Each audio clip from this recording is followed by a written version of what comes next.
I would like to take some lessons from the first episode of the sixth season of Kings, aired last night on UNIVER Video and Record TV.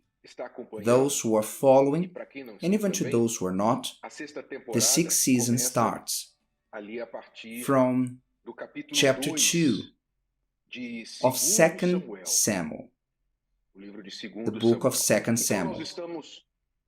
So we are on the second chapter of Samuel, and in there we understand that straight after the death of King Saul, what happened to David. Let's remember here, David was anointed king before defeating Goliath when he was a youth. God anointed him, but did not yet establish him as a king immediately. David had to serve Saul for a while, and David had a honeymoon period with Saul, so to speak. It was when Saul liked David very much. Still, after the great victory against Goliath, and remember that the women even made a song to celebrate the victory, Saul killed 1,000 and David killed 10,000. So in there, the heart of King Saul began to envy and become insecure about David. Now he's going to take my place, he'll be a king in my place. So Saul began to pursue David. And David spent many years running away through caves and deserts of Israel, and Saul pursuing him. Finally, after many years, Saul died. He committed suicide after losing a battle against the Philistines, throwing himself on his own sword. David was very saddened because he had to see that situation of Saul dying, but also his good friend Jonathan, the son of Saul, who was his best friend. Now David had to take his place on the throne of Israel, but David would not take it by force. What happened? At the beginning of chapter 2 it says that David consulted the Lord. After Saul's death, David consulted the Lord, and God guided him to go up to Hebron, a city of Judah. So David went to Hebron, and there he was anointed as king. And the inhabitants of Hebron in Judah went to him and established him as the king over Judah. Judah was one tribe out of 12 tribes of Israel. So David was recognized as king by only one tribe of Israel. Meanwhile, Saul's general, captain, named Abner, you can see on chapter 2, verse 8, that says, "But Abner, the son of Ner, commander of Saul's army, took Ishbosheth, the son of Saul, and he made him king over all Israel." So Saul's army's captain thought like this: Saul died, Jonathan died, the other son who became paralytic. Now the only one who was left was Ishbosheth.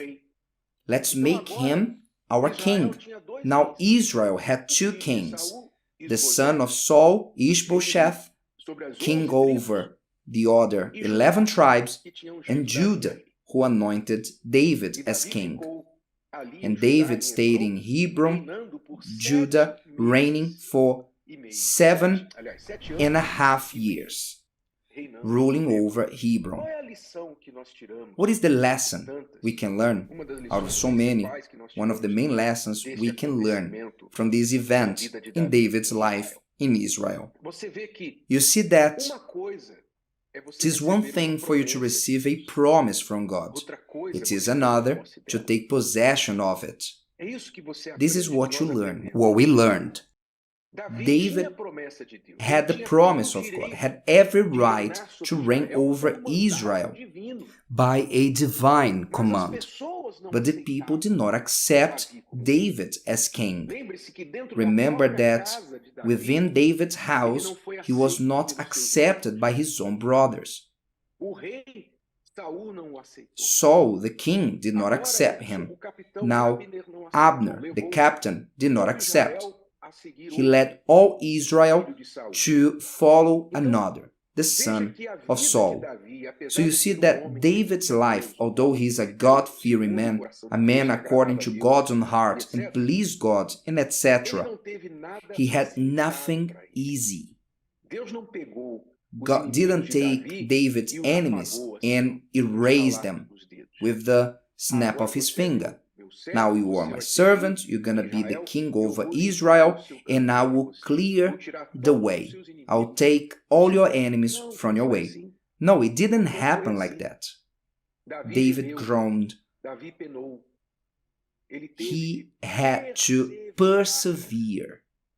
He had to persevere, waiting and trusting in God's promise. He had to persevere. If God has put me as king and wants me to be king, then I don't know how, but he will do it. This is the trust of the true servants of God. The fake ones, called servants of God, but they are not.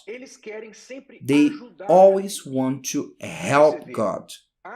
Abner did not worry on consulting or learning what God's will was. He went by the tradition. The tradition said, when a king dies, his son reigns in their place.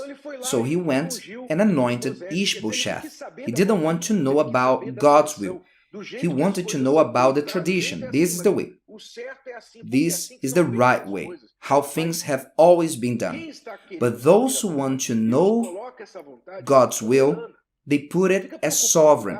They are not worried about how the world or tradition, they think, how they do out there. No. You see the difference. David went to consult God. What do I do, my father? What do I do? And the Lord said, go up to Hebron. And David obeyed. David went to Hebron not because he wanted to, but because God told him so. Go up to Hebron. God saw everything that was happening. God saw what was happening to Abner, all the rest of Israel. God saw David waiting, patiently waiting, that his throne would be recognized by all Israel. God saw that, but that time was necessary. When David was anointed as king, he was a young man. If he occupied the throne of Israel as a young man, he would have done a lot of silly mistakes. He was a youth. So God needed that all that happened to David, that he would be prepared for the right time for him to rule over Israel. As it happened, as it later it happened, as you're going to follow through the series, Kings. God knows the time and how. God doesn't make it easier. God uses the difficulties to prepare us, to make us stronger.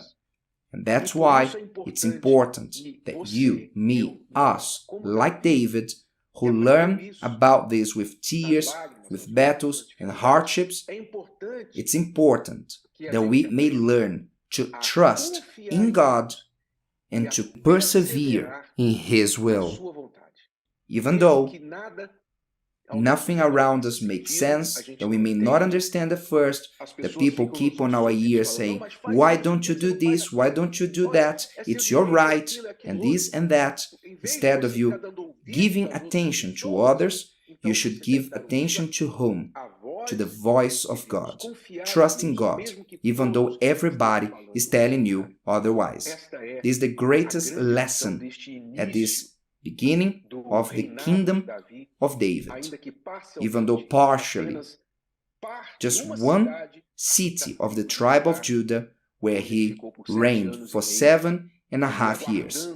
waiting that the promise of God will be fulfilled. And you, what do you do when you have a promise that is not fulfilled? Do you give up, doubt the promise? You hurry in trying to do things your way, or do you do like David? Do you wait with the assurance that the God who promised you does not lie, and if you persevere, at the end, He will fulfill everything that He promised you? Which of the three actions do you take?